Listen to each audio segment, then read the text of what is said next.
What's up, everybody? It's Man of Low Moral Fiber here. My name's Luke, and this is a Pimpernel. The Pimpernel is a unique Maliwan sniper rifle that I use all the time with Zero. It almost never leaves my loadout, at least the Slag Pimpernel, because it is one of the best slagging weapons in the game. But the Pimpernel's utility is not just limited to a slag weapon. With any character, it is one of the best guns in the game, and especially with Zero, who has many sniper perks, and especially Bore, which the Pimpernel can make great use of, because of the way Bore works. Now, I get a lot of questions on this gun. Some people have said, what is that gun that causes fireworks? And, they're basically just referring to the pellets there. And so I know that a lot of you might know, exactly where to get the Pimpernel, exactly how it works, and, everything about it. But there are a lot of people out there that are still learning about this game, even in its latter age. And so I wanted to go ahead and make a guide on how to get the Pimpernel. And so that's what this is. So first you're going to come to Censorbot out in the Washburn refinery, and then he's going to give you the Don't Copy That Floppy quest. And our goal now is to collect 5 floppy disks. Now, in order to find these 5 floppy disks, we're going to need to go to another map, but it is the map adjacent to the Washburn refinery. So basically just run back to the start of this map. Don't take the fast travel, just take the actual gate, because that's very near to our quest objective, where the fast travel in warm water is actually back on Captain Scarlet's ship. So we'd have to probably, go to the catch boat, get a hover skiff or whatever they're called, and then scoot on over to this area. But if we exit this door, we can just go ahead and jump straight down to basically where we need to be going. It's a pretty cool jump as well. It's pretty long, and it's definitely really cool how there's no fall damage in Borderlands 2. I absolutely hate fall damage in video games. That's the worst thing about Far Cry 3. It drives me absolutely bananas. Take like a shotgun blast to the chest, just twist my arm back into place, and have full health, move on like nothing happened. Fall about like 5 feet. Dead, completely dead, from full health. That's ridiculous. Luckily, Borderlands 2 doesn't make us deal with that. And I think that's a very, very good decision. Anywho, now we need to go and collect these floppy disks, and you can actually go around, and there's a ladder way over there, but you have to fight through some sandworms, because the bridge is broken right here. However, you can grenade jump the hole in the bridge, and then you can avoid fighting the sandworms, if you're so inclined. I just felt like I'd do it because, maybe it saved a little bit of time.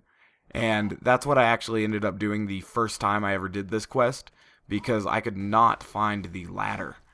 Try as I might, the ladder was hidden to me when I was playing it. It's just around the corner there, and I couldn't really figure out how to get up on this little platform or decking. And so I was kind of confused and frustrated with that. But the ladder is just back there in the corner, and I probably should have showed it to you guys, but I recommend the grenade jump anyway. It's quicker. Anywho, once we get up to this area, there will be a giant satellite dish where you will fight several different pirate enemies. A few like pirate ninjas, some pirate gunmen, maybe even a badass pirate, and then eventually at the end, I think a few powder keg dudes. So we're going to go ahead and start getting rid of these guys. The first few guys you get rid of will not have floppies. They'll just kind of have, low health and be easy to kill and stuff. Some of them kind of glitch out like this guy does here and fall into his little house there. If that happens, they will eventually just rush out the back side. So that works out pretty well, and they don't actually get stuck too often. I've done this quest a few times, just to see how hard it would be to actually farm a desirable Pimpernel. There are several different combinations of grips and accessories that, different people prefer for different reasons and stuff.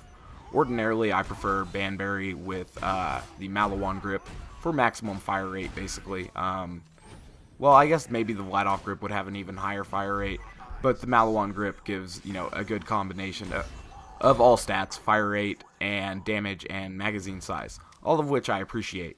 There are other people out there who prefer to go all damage, so they go with a barking prefix and a Jacob's grip, and, that seems to work out for them pretty well. It all depends on your preferences and your playstyle. Obviously, no one weapon will fit everybody perfectly. And it's good that there is, a little bit of customization available within weapons. We're going to go ahead and finish off the rest of these guys now. That's not the case with some weapons. It's, oftentimes not debatable which version is the best version. But with, quite a few, especially unique weapons, that is the case.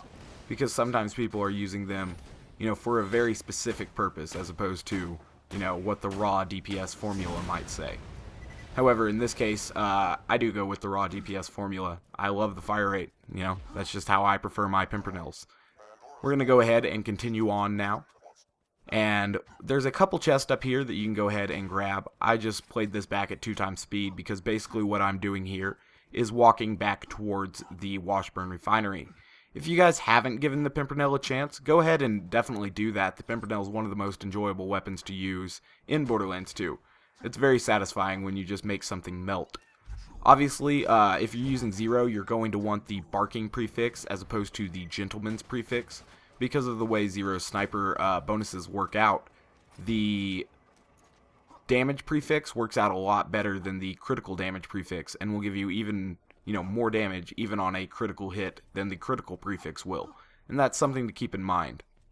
So now we're going to go through here, get back to Sensorbot, and collect our Pimpernel.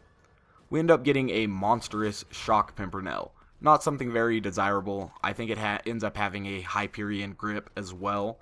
So overall not as a desirable Pimpernel, but you could go ahead and save here and then just, reset if you wanted to go ahead and get a different type of Pimpernel.